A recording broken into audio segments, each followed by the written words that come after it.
I'm a big Canelo Alvarez fan, but him fighting Edgar Berlanga is a step back. You can't defend this opponent pick for Canelo. This is like where I draw the line. This guy's a fraud. Like, his whole career has been built up knocking out guys who had no business in the ring, and now he's the guy who shouldn't be in the ring with a world-class elite fighter. This next upcoming Saturday is the official return of Terence Crawford.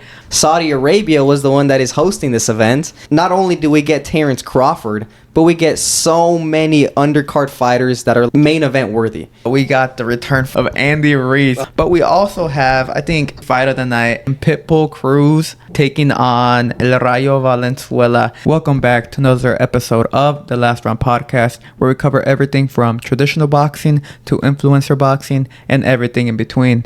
In today's episode, we'll be giving our official prediction for the Terence Crawford and Israel Madrimov undercard, as well as giving our thoughts and opinions about Canelo Alvarez versus Edgar Berlanga. But before we dive into the episode, make sure to like and subscribe and follow us on all forms of social media. We are on X, TikTok, and Instagram, as well as joining our Discord. Everything is down in the description below. But now diving right into the episode, we have a big fight week coming up. This next upcoming Saturday is the official return of Terence Crawford as he takes on or making his debut at 154 for the WBA Super Junior Middleweight title held by Israel Madrimov this weekend. It should be a big fight. A lot of people are very highly anticipating the return of Terence Crawford. It's been over a year since he last fought, and that was against Errol Spence last summer, in which he became two-time undisputed champion at welterweight. And now he has ambitions to take over the 154, as well as getting a Canelo payday, hopefully soon for the future. But let's give our thoughts and opinions or our predictions for the main event first before we dive into the undercard. Terence Crawford, do you think he has enough in the skills to beat Israel Madrimov, or do you think Madrimov can actually pull off the upset here? Yeah, definitely Terence Crawford I'm expecting him to win this fight. I think it's going to be a tough fight. I mean, Madrimov is a tough, durable opponent. You know what I'm saying? I've been watching some of his fights recently, and he is strong. He is a switch fighter. He is confident in the ring. The one thing that I will say, though, is a big weakness that he has is he kind of lunges into the pocket a little too much. He gets a little too eager to let his hands go. Takes really big steps going into range. And I think for Terence Crawford, that's picture perfect for him. I think he's a phenomenal counter puncher. And I think Madrimov is going to do good to, on the outside, but I think he will get a little too eager, try to push the fight too much, and then overextend himself, and Terence Crawford is going to counter him like he always does. Yeah, that question, does Crawford have what it takes to beat Madrimov? Yes, I think he does. He's a guy he's a very tricky fighter. He's a very slick fighter, and he's a guy who fights at with both stands, at orthodox and southpaw. So that's dangerous, and he also has power in both hands, sneaky power. So yes, he does. He's also going to bring. So he's coming into the fighting at the highest weight class he's ever fought. Yes, but he's going to be the taller guy still. So that's also another advantage for him. Plus, he's also has a longer reach as well. That's actually interesting. How tall is Madrimov? Because Terence isn't a big fighter. Tall? Yeah, he's not really that tall. Terence isn't super tall. Terence is. He started his career 140 or 135. 130? 130. Oh my gosh! So he 135. I think. Yeah, I think 135. He's a skinny guy, so he's been going up in weight. And even against Errol Spence Jr., he was a smaller fighter. I mean, Errol Spence is a big boy for 147. I never really saw Terence Crawford as a big guy at 147, just as a more dangerous, skilled fighter. So that's the one interesting thing about this fight, which I like. Terence Crawford going up in weight, challenging himself against Israel Madrimov, but that's interesting that he is still going to be the bigger fighter. Well, I mean, this says on BoxRec that they're both 5'8", but Madrimov is 5'8.5", so he's half an inch bigger. That half inch. But the reach advantage does go to Crawford. Madrimov's reach is at 68.5 inches. While Terence Crawford is at 74. 74. Yeah, so he's got a big advantage. A big reach advantage. Big reach advantage, which should be playing a factor in the fight. Mm-hmm. But going back to what you were saying though, Terrence Crawford, I mean, he's regarded as top 3 pound for pound fighter in the world right now, and even more so, he blew into the limelight. I mean, he's always been there boxing. Every boxing fan has known him, but last year's fight against Errol Spence really set him up to the highest peak of his career. And I mean, he needs to be more. I mean, I'm glad he's back, but I wish he was at least. We had a fight or two before this one, leading up to it, to at least see how he's doing, which I'm sure he would have done well. But Madrimov. My issue with him is that same exact thing. He lunges a bit too much. I mean, I saw some of his sparring footage that he's been having for this camp, and I mean, his hands low, lunging in like that. Yes, he looks like a very tough guy. He does got power as well. I mean, he won the belt by stopping his opponent, but you can't be doing that against someone the level of Terrence Crawford, because Crawford, a brilliant counterpuncher, was high IQ in the ring. He's going to make you pay for that, and that's why I'm predicting a Terrence Crawford KO victory. I think he stops him with a hook. I think he's going to stop him with the hook is going to be a key punch for Terrence Crawford, and I think he's going to catch Madrimov clean with those punches, and the hooks are going to do the job for him, man. One thing I want to go back to is Crawford. I think Crawford made a big mistake. He kind of let his momentum die down. He was coming off of a career high when he fought Errol Spence Jr. I remember after that fight, I mean, he was going on talk show after talk show. I remember we went on like a Morning Sun show, some like these like crazy show. Like he was like that guy in boxing. And then he always does this where he takes like a 1-year hibernation and he's just gone in the shadows. I don't really understand it. So I'm always happy to be in a fight week of Terrence Crawford. I think they're always interesting. He's a very high level fighter. So I'm just trying to soak it all in because after this fight, which I am predicting a KO as well, we're not going to see Terrence Crawford until maybe the end of 2025. Yeah, to be honest, I'm not really sure why he does that. I feel like maybe he does it to give his body a chance to like fully recover and whatnot. But I feel like that's excessive. But I mean, he's done it time and time again. So like that's normal for him. So even though it's been a year or a little over a year now since he fought Spence, that shouldn't really play too much of a factor. I don't think he's gonna have ring rust. Yeah, that's one thing. Sometimes older fighters tend to not be as active as they once were when they were, younger. I mean, Terrence Crawford is 35 now, I believe, 36 maybe. He is a bit older. He's getting on the old side. He's still performing at a very high level, so he has taken care of his body. And maybe that might be true. Maybe, the year-long rests that he takes between fights, maybe he does need that so he can actually recover his body and continue to perform at the very high level. But, he doesn't take any big damage in the fights, man. I mean, the most grueling thing would probably be the camps that he goes through. But when it comes to the fight, I mean, if anything, his toughest fight, from 2020, because this is going to be his fifth fight since 2020. He's fought Kell Brooks, Sean Porter, Avansanyan, Earl Spence, and now Madrimov. Out of all those, I mean, not counting Madrimov, but Sean Porter was his toughest opponent. And even then, I mean, he stopped Sean Porter. And, I mean, he didn't look any at all, he never looked hurt. It was just a tough fight in the aspect that Sean Porter just made it tough. But, I mean, he always leaves the ring unscathed. He's always, never really in any forms of trouble in his fights. So, I don't, I see maybe, he wants to want to give his body a rest because of his age. He's now an aging fighter. But, I mean, if you're not taking that big of a punishment in the ring, I mean, I feel like your body doesn't need that big of a break, right, in order to recover. Yeah, I mean, the inactivity for Crawford is always going to be a mystery, I guess, until he answers the question. But, I mean, his inactivity is one of the reasons why some people don't regard him as number one pound for pound anymore. After he fought against Terrence Crawford, after he fought against Errol Spence, he was regarded as number one pound for pound. Everyone was saying, okay, yeah, he's that guy, 2-division undisputed champion. But that's been over a year ago now. Now some people are saying Inoue because Inoue is super active. Other people are saying, who's the other? Usyk. Other people are saying Usyk after he went undisputed against Tyson Fury. So, yeah, inactivity does come back to bite you in the end, and I think that's one of the flaws outside of the ring that Terrence Crawford has. Yeah, even if even if Terrence Crawford does beat Madrimov this weekend, my number one is still gonna be Alexander Usyk. Mm-hmm. But I would put Terrence Crawford maybe number two. Mm-hmm. It's between the top three are always going, or at the moment are gonna be Inoue, Terrence Crawford, and Alexander Usyk. I currently have my Terrence Crawford as number three in mind, mainly just because of the inactivity. I mean, you look at Inoue, that man has fought, I think this is like 3 times maybe since Terrence Crawford last fought.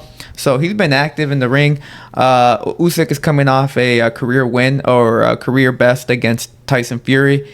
And he became undisputed too, so you got to give it to Usyk at the moment. So even if he beats Madrimov, he's not my number one pound for pound. Mm-hmm. Yeah. Yeah, I think this fight definitely won't do that. I don't think it's going to do that much for Terrence Crawford's, I don't want to say legacy, but like his standing in the pound for pound rankings. I don't think Madrimov is an unknown type of fighter, I don't think a lot of people, have been following his career. I don't think a lot of people know him or who he is, how tough he is. So a lot of people are probably just looking at this fight. Oh, they recognize Terrence Crawford. Oh, Terrence Crawford is gonna whoop him. I mean, he just beat the shit out of Errol Spence, Oh, okay. So before I even get into that, for my pound for pound rankings, like I would have Usyk, Inoue, and then Terrence Crawford. And if Terrence Crawford were to win this Saturday, I would still have him at number 3 because yes, even though he's fighting for a world championship and he would win another world championship in a different weight class, which is really good, just for, a fighter's personal boxing career. But it doesn't switch up to what the other two are doing, Inoue, unifying, Usyk unifying. So, yes, it's a really good win for Crawford, but I wouldn't switch me for what I have him in the pound for pound rankings. Mm-hmm. And I also, which kind of sucks too, because it almost makes it seem as though we're not giving the credit to Madrimov, which Madrimov has an extensive amateur boxing career. I don't know how many fights he had. I know it was like over 200, 300 amateur fights. He is relatively unknown because he is from the Eastern European countries. I don't know if it was Kazakhstan. I think that's where he's from. But Uzbekistan.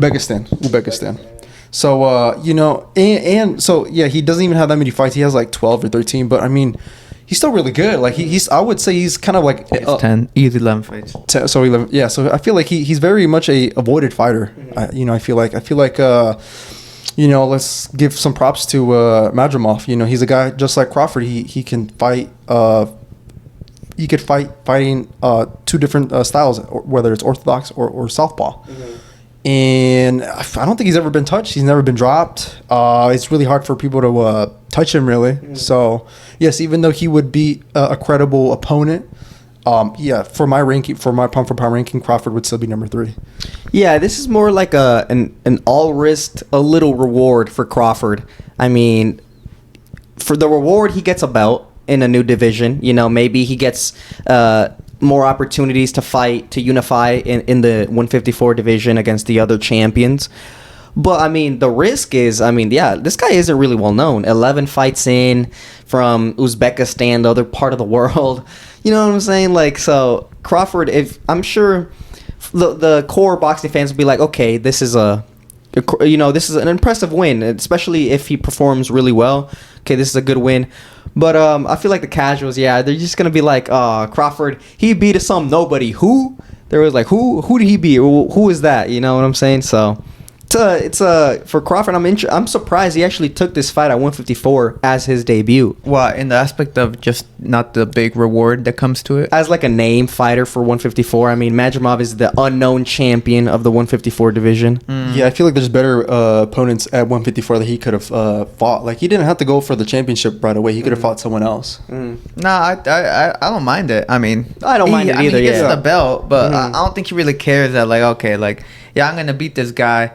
I don't care if people are going to say, oh, like, who'd you beat? I'm the champion now, so therefore I can, because he said it before that he wants to also, like, unify at 154, maybe become undisputed, 3-time undisputed at the new weight class. So, I mean, as long as he gets his belt, he gets the belt, and then he can start making demands and start, perhaps unifying against the other one. So I think that's his plan. I don't think he really cares. He's like, he saw Madrimov, maybe weaker, or maybe the schedule's just aligned to what he wanted, and they decided to take that fight. Mm-hmm. Well, one thing that I am happy about this event is I don't think it would have been a very big event if it was just Crawford against Madrimov and they were fighting on, I don't know, the zone or something. It would have been a horrible undercard. It would have been a horrible event. It just, the selling power would have just been Terence Crawford. But thankfully, Saudi Arabia was the one that is hosting this event. And not only do we get Terence Crawford, but we get so many undercard fighters that are like main event worthy. So I'm excited about the whole card. Yeah. So let's dive a little deeper into the card. We got the return of Andy Ruiz, the former heavyweight champion of the world, back when he shocked Anthony Joshua in 2019. Making his return against Jarrell Big Baby Miller, who's coming off a TKO loss to Daniel Dubois last December, I believe. So that one, that was a random match for me, in my opinion. Not random, but I was just not expecting it. Who, Ruiz versus Miller? Yeah, like I knew Andy Ruiz was coming back. There was rumors of him coming back, and also sources were saying, like, he's coming back soon. And I was like, okay, so I already kind of anticipated his return. But not against Big Baby Miller, man. That was like kind of out of nowhere. I was like, okay, it should be fun, right? I mean, both styles should clash well with each other. I mean, they're not boxers, they are boxers, but they're not, the hit and don't get hit, type of style. Mm-hmm. So they're gonna be right there in front of their face, just lugging it out, kind of like what we had from the Chisora and Joe Joyce this past weekend. A little different though, but. Yeah, that one should be fun. I've seen the memes that have been coming out for that fight too. They're funny. But for my prediction for that one, I think Anthony Ruiz should take it. Mm-hmm. I mean, Big Baby Miller, I don't know how he's still sanctioned or how he's still licensed. I don't know how any reputable sanctioning body still gives him his license, because that man has been, caught with PEDs and everything for his entire career. So not only PEDs, I mean, this guy's been arrested. Yeah, for trying to steal a car. Oh, rental car. Yeah, after the December fights. This is a horrible human. Yeah, dude. Yeah, I'm surprised he even gets these opportunities. But he's making his money. I guess you can. I mean, that's all you can say about him. So he's fighting Andy Ruiz. What are you guys' predictions for that one?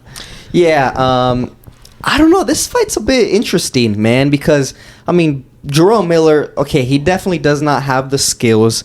He doesn't have he's not an elite. I wouldn't consider him an elite fighter at the heavyweight division.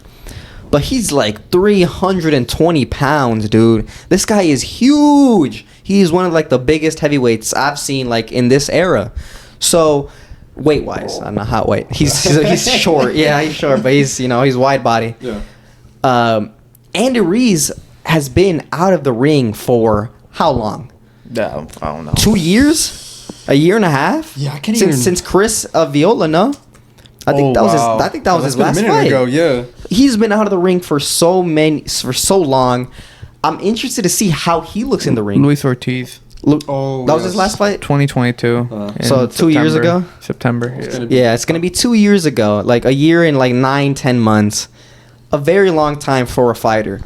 And the thing about Andy Ruiz is he has been known to be undisciplined. He has been known to, in the off season, when he doesn't have fights, to kind of blow up a little bit in weight, to not really work hard, not really train. Even in training camps, according to Eddie Reynoso, he said that he was undisciplined. He didn't want to, go into training every day. So Andy Ruiz, he has a lot of skills. He has a lot of potential. But I think the one flaw that he has, the one weakness that he has, is that he is very undisciplined. So this fight is interesting for me because I want to see how dedicated Andy Ruiz is to boxing. Because skill-wise, he should definitely beat Jarrell Big Baby Miller. But if he is, half-assing his training camp, I think Big Baby Miller has a chance to win. I feel like I've stated this before on the pod or maybe outside of the pod, but when Big Baby Miller fought Daniel Dubois and then he got stopped, I was very happy, because I've said it before. I don't like cheaters, especially to his degree. You know, he's failed multiple. It's not just one or two. It's multiple and from like different times apart. So it's like this guy's just an overall cheater. He's guys just on peds and whatnot.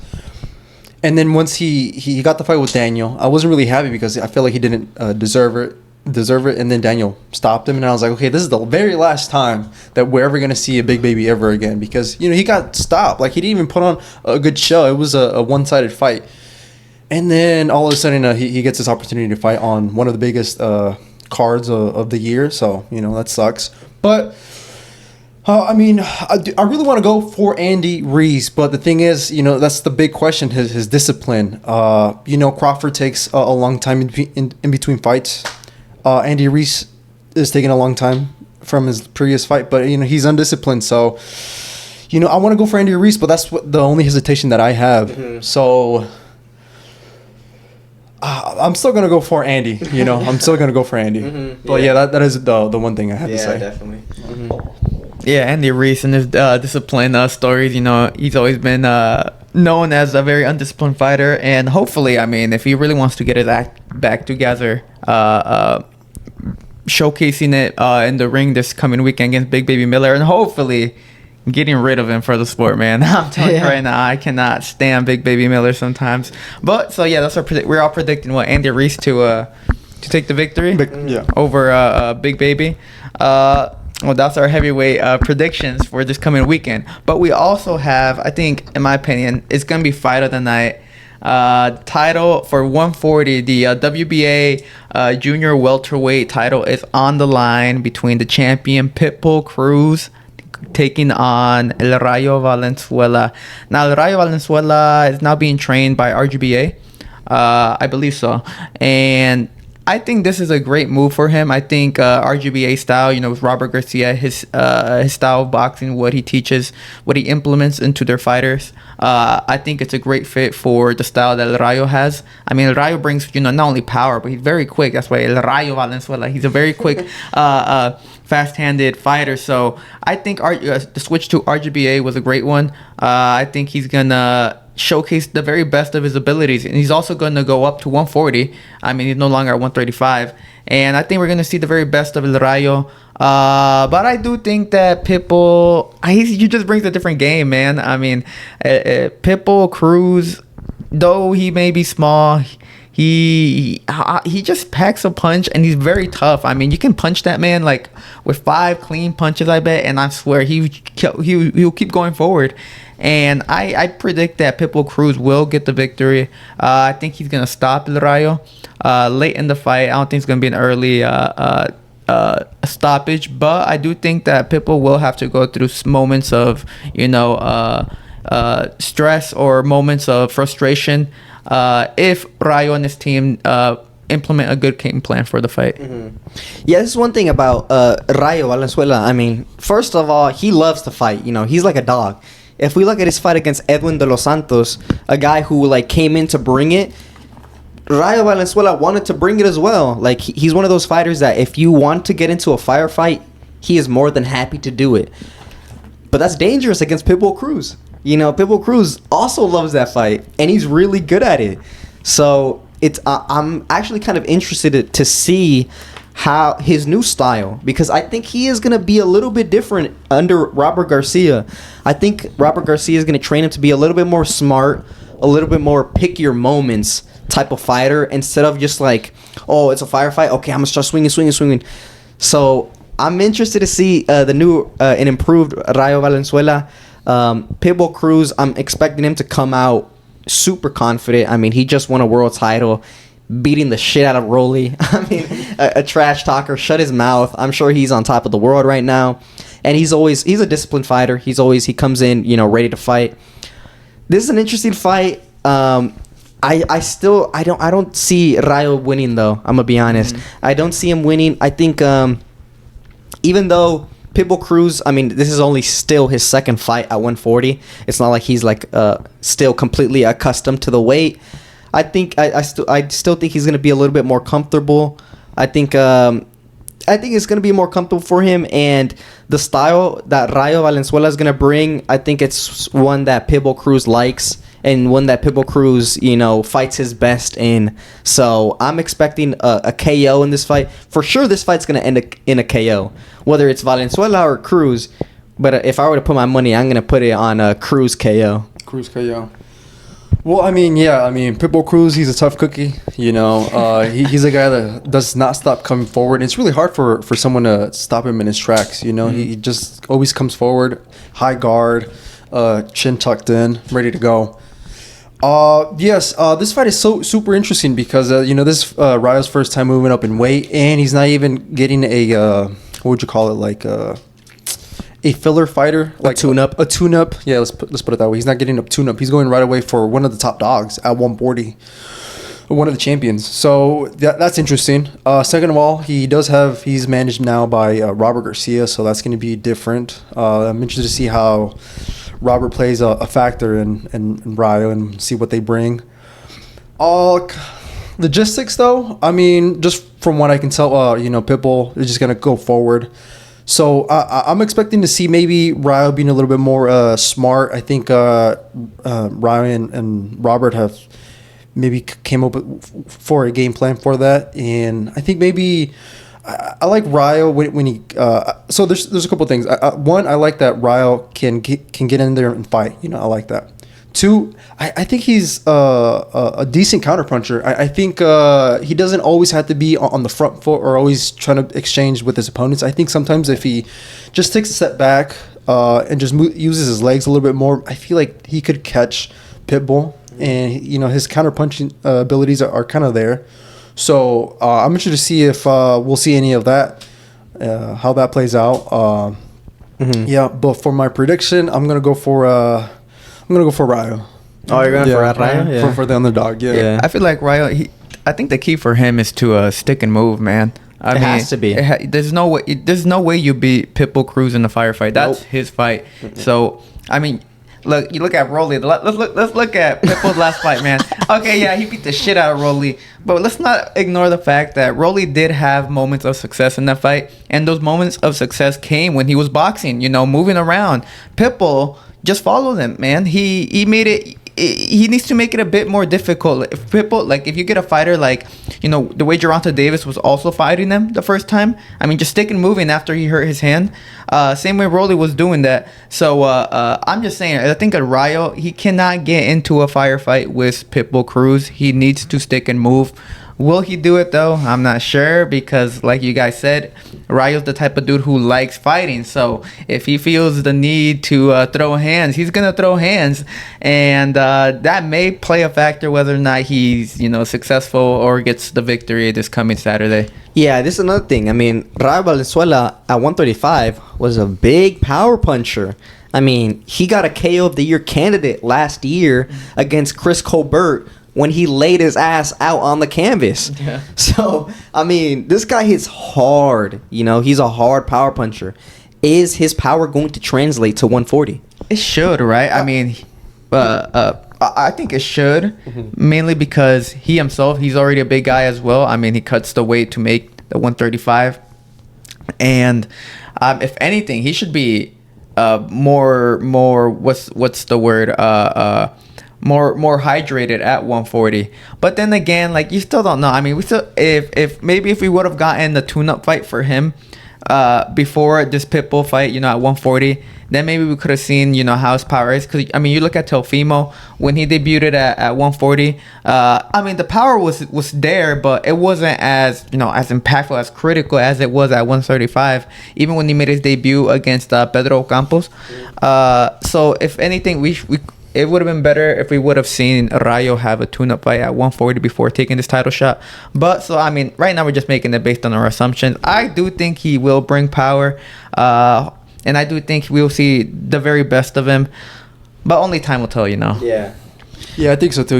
I feel, he has a decent. No, I wouldn't even say decent. I think he definitely had a lot of power at 135, and I think some of that is definitely going to be translated over to 140. Mm-hmm. And that's one thing that Pitbull Cruz excelled at. At 140, he looked as heavy-handed as he did at 135. That Rolly fight from the first round, he had Rolly on skates. So Pitbull Cruz's power is there at 140.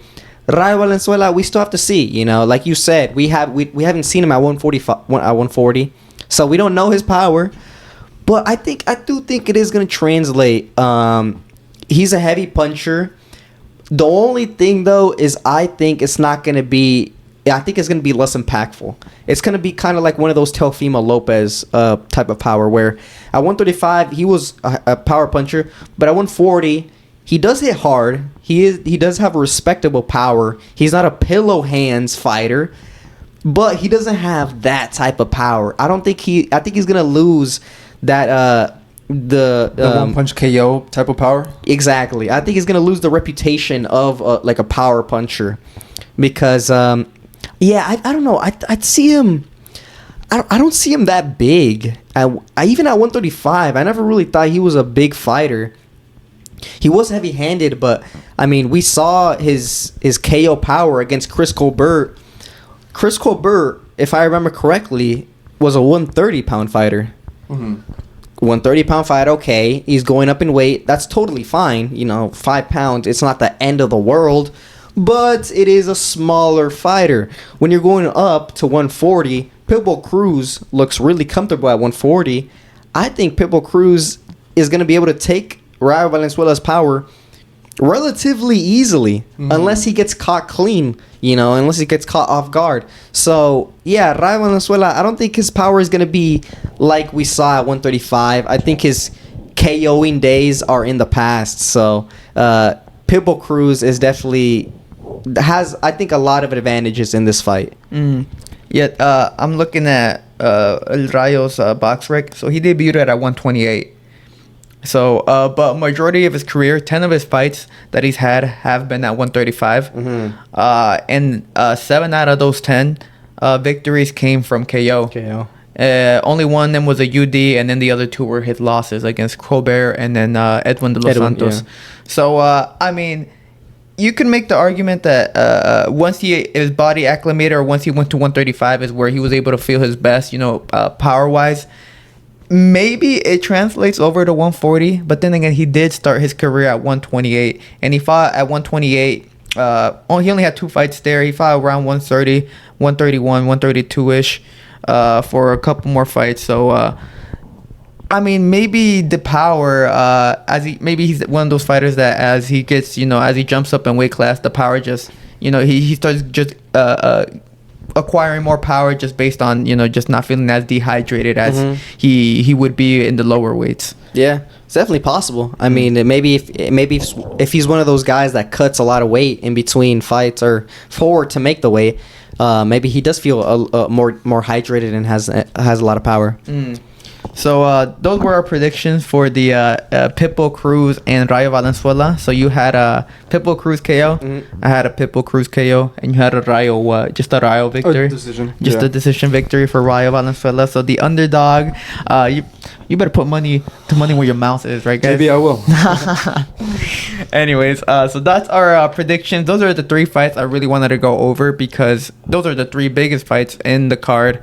And I'm predicting right now, like I said earlier, Pitbull Cruz and Rayo Valenzuela will be the fight of the night. I think they're going to deliver it, and I think it's going to be the highlight of the event, if anything. So we should have something to look forward to. A very big fight week coming up, and a big fight day on Saturday coming up for all boxing fans as we anticipate the return of Terrence Crawford as he takes on Israel Madrimov.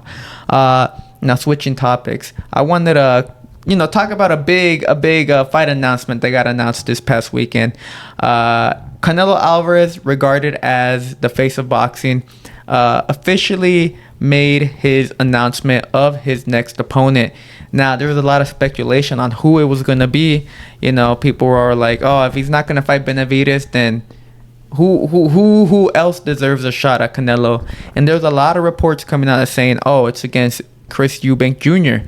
and the fight was going to be in the UK. Talks broke down supposedly because Eubank was not getting the money that he deemed that he was valued at. So that fight didn't happen. And now we got his new opponent. Canelo Alvarez takes on Puerto Rican superstar Edgar Berlanga in September. And let's just say that the boxing community was absolutely outraged by this pick of opponent. And personally, for me, I'm not a big fan of it either. What are your guys' thoughts about this? Canelo Alvarez versus Edgar Berlanga. Yeah, this is a horrible mismatch. Absolutely terrible. I'm a big Canelo Alvarez fan. I like Canelo. I think he's a really accomplished Mexican fighter. You might be able to debate he's one of the all-time most accomplished Mexican fighters in history. But him fighting Edgar Berlanga is a step back. Him fighting Edgar Berlanga is just it's a terrible fight, honestly. Like, you can't defend this opponent pick for Canelo. I think Canelo just, I don't know, man. It seemed he ducked Benavidez. I think that's clear now. Even if you're a Canelo fan, you have to admit he ducked Benavidez. He ducked him. And I think he realized that there's not really that many fights to be made at 168. I mean, yeah, he had talks with Chris Eubank Jr. That would have been another horrible fight. Chris Eubank does not deserve to fight Canelo Alvarez. He has no business in the ring with him.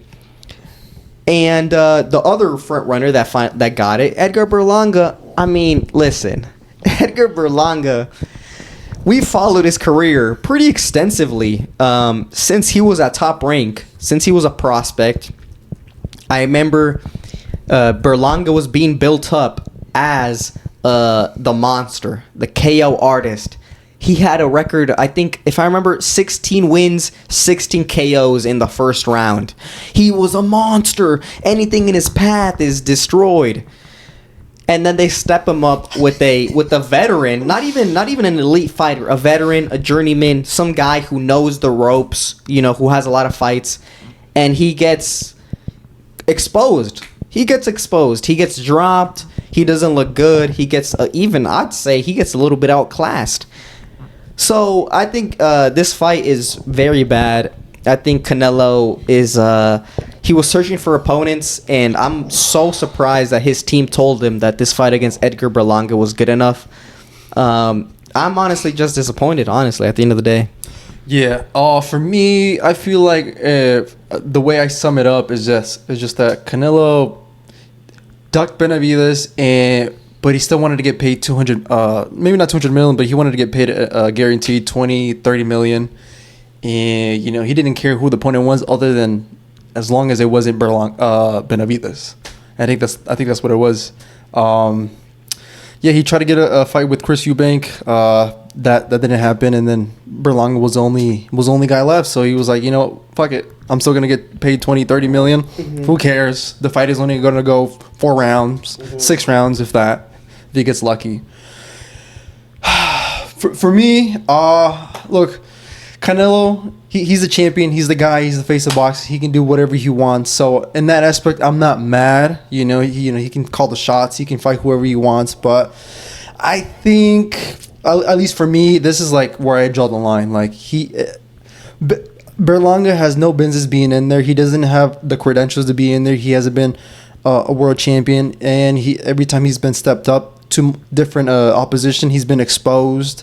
He's been granted wins when he shouldn't have gotten them. I think just to sum it all up, this guy's a fraud. Like, his whole career has been built up knocking out guys who had no business in the ring, and now he's the guy who shouldn't be in the ring with a world-class elite fighter. So yeah, I mean, it is what it is. I feel like the majority of the boxing world isn't too happy with Canelo, and you can see why. Yeah. Berlanga went from one punch, or not one punch, but first round knockouts, to getting dropped, to biting opponents, to getting. I forgot about that. Oh my god! How are we gonna forget that he blatantly bit his opponent at one time? Oh my god! Well, now he's gonna be biting on hundreds and hundreds of dollar bills when he fights Canelo Alvarez. But yes, this was a very surprising pick of opponent. I mean, they'll speculate as well that he was one of the names rumored to be fighting Canelo. And I remember when I was looking at these rumors, I was like, there's no way it's got to be. If it's Berlanga, I'm going to be so mad. And then it happened to be Berlanga, and I was very upset. I do like Canelo. I'm a fan of him, but you got to be a very ignorant a very ignorant Canelo fan if you believe that this is a good fight or a good opposition pick. It's not. And I think we should boycott this fight, right, guys? Yeah, don't even watch the pay-per-view. Don't go to the arena. Yeah. Nothing. Watch UFC instead. Oh, that is true. I'm kidding. Now they're gonna come for our ass. They're gonna boxing. You're a fake boxing fan. You're casual. You just watch UFC. Well, now he's going up against UFC 306 for that same week. But regardless, yes, Canelo, very bad opponent pick. I was very disappointed. And one of the things that's another big news was the fact that he's no longer undisputed champion at 168. The IBF stripped him off for picking Berlanga as his opponent rather than his mandatory. So he was stripped off the IBF and is now just a unified champion at 168, which I don't think he really even cares. Well, I have something to say about this because this is a bit interesting. A lot of people hated on Canelo when he fought his mandatory, that Turkish guy. Mm-hmm. You remember that Turkish guy? Mm-hmm. And they literally had a whole celebration. They had a whole parade in Turkey when one of their fighters fought against Canelo Alvarez. And the whole boxing community was absolutely pissed. They were like, "Oh, he's fighting nobodies." They were hating, they're hating on Canelo like they always do. I mean, that's nothing new.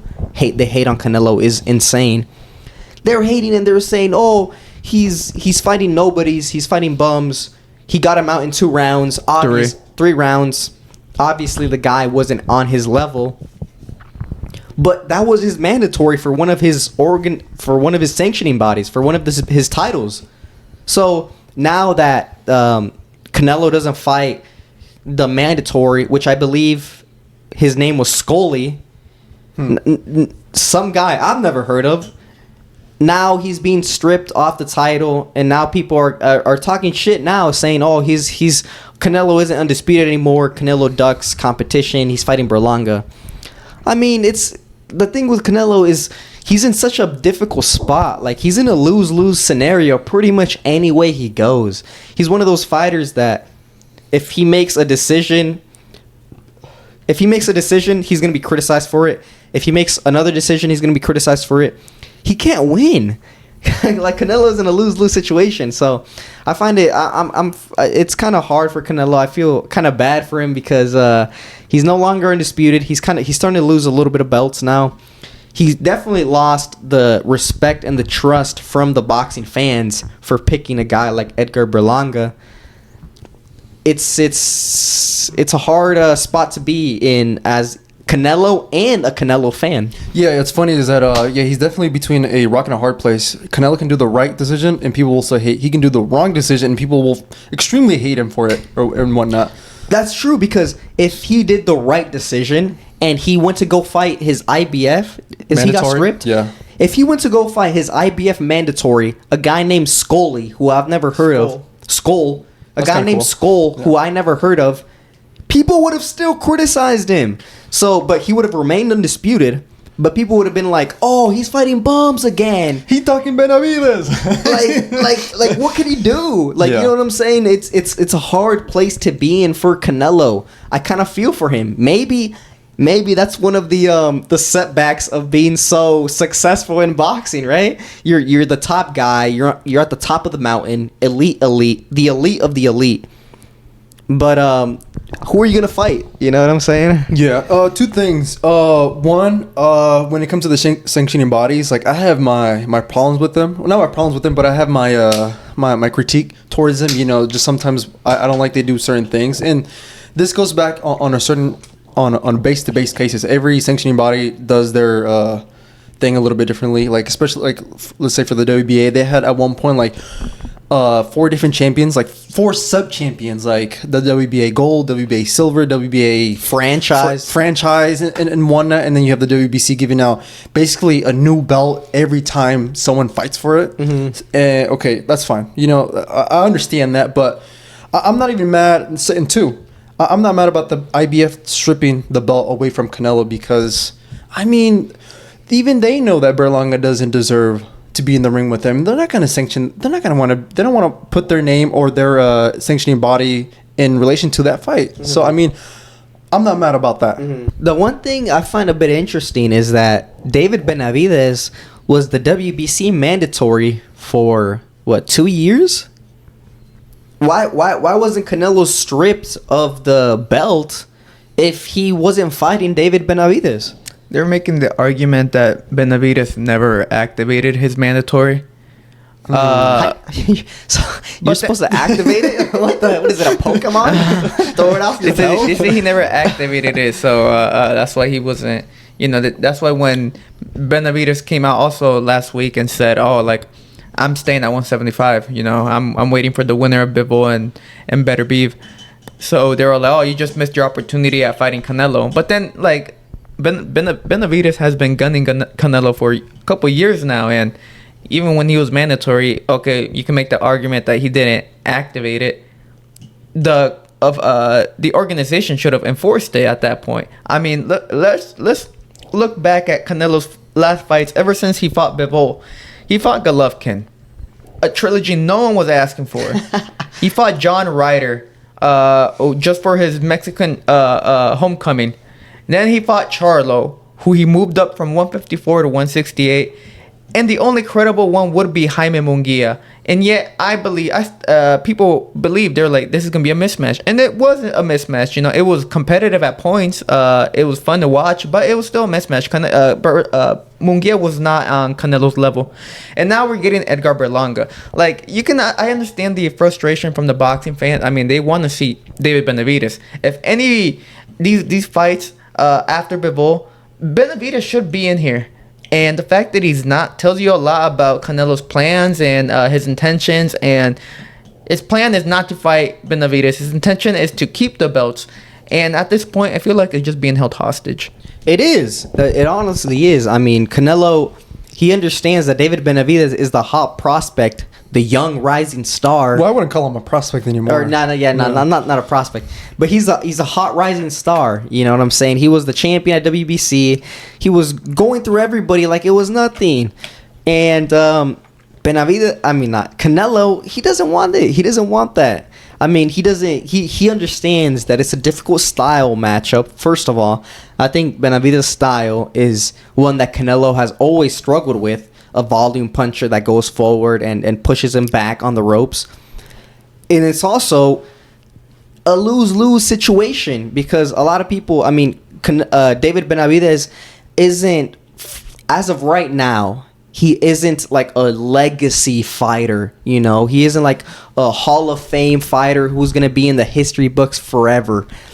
So Canelo's looking at this and saying, okay, I have a Hall of Fame resume. I'm going to be remembered as as one of the best Mexican fighters ever. Do I really want to fight Benavidez when there's like a really high chance that he can beat me? No. So he's ducking him. It's clear he's ducking him. I mean, he said $200 million to fight him.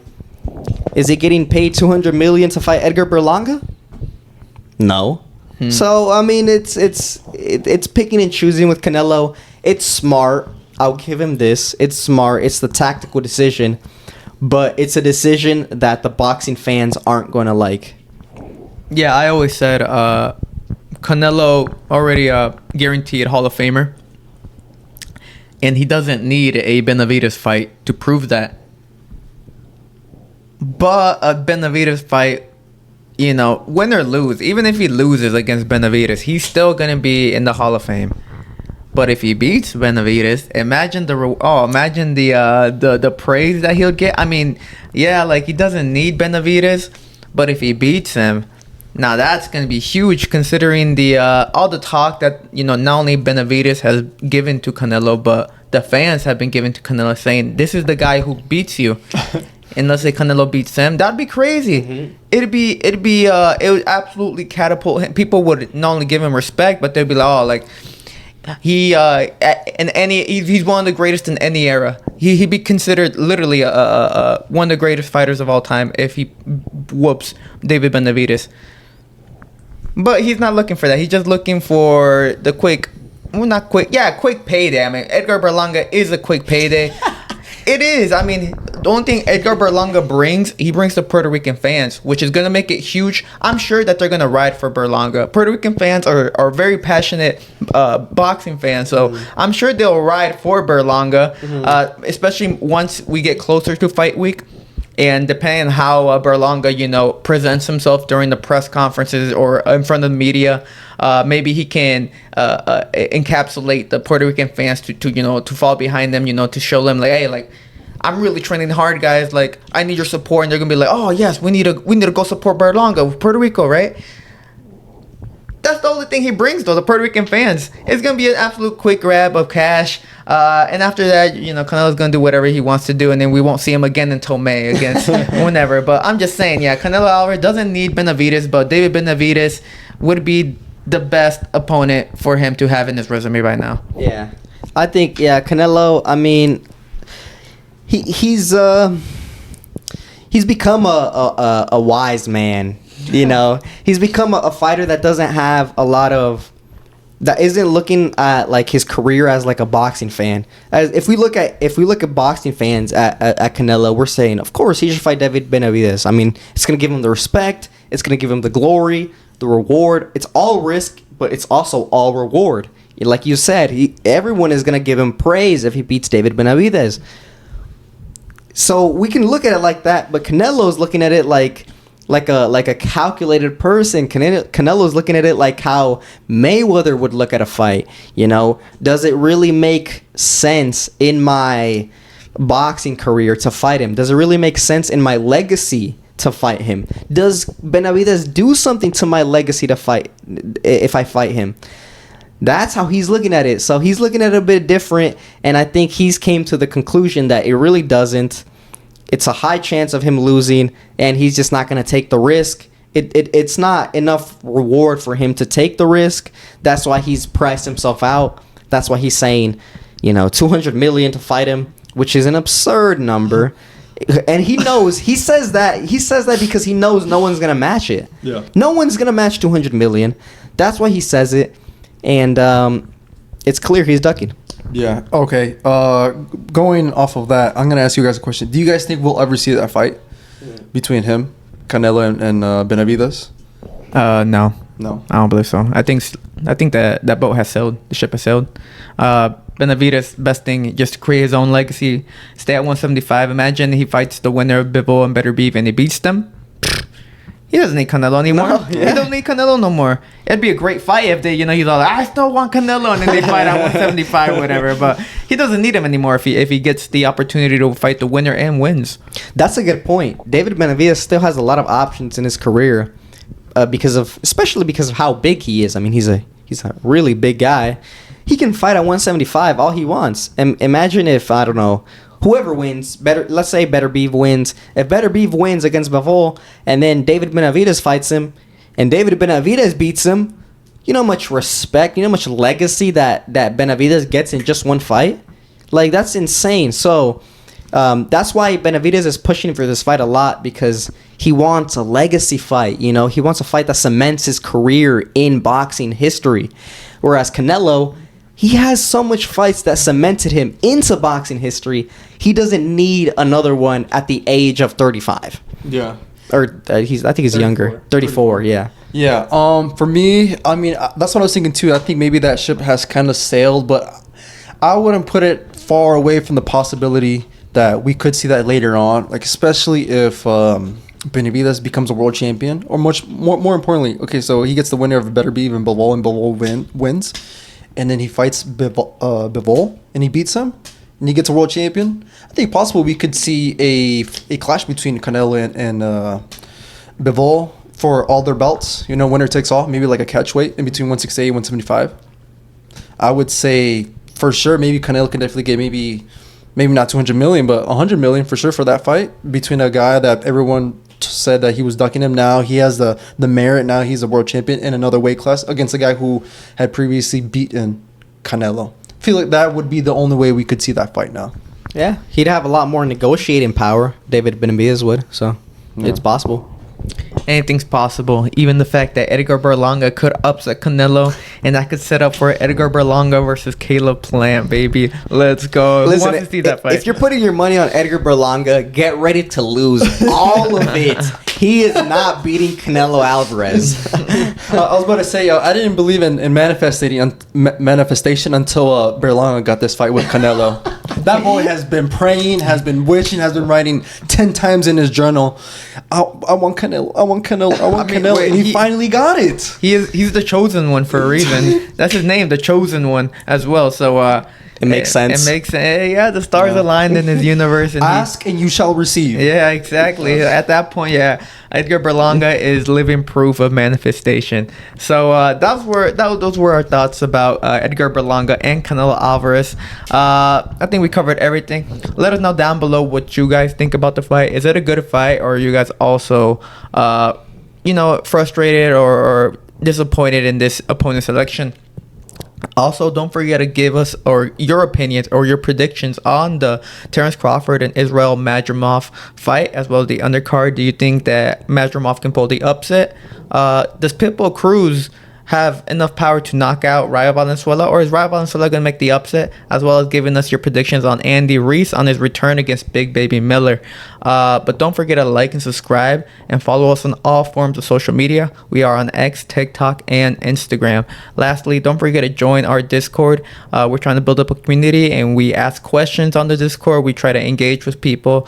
Everything that I said is down in the link in the description below. But this was Pablo, and I am with Rudo and Asa, and this is the Last Round Podcast. Thank you guys for watching.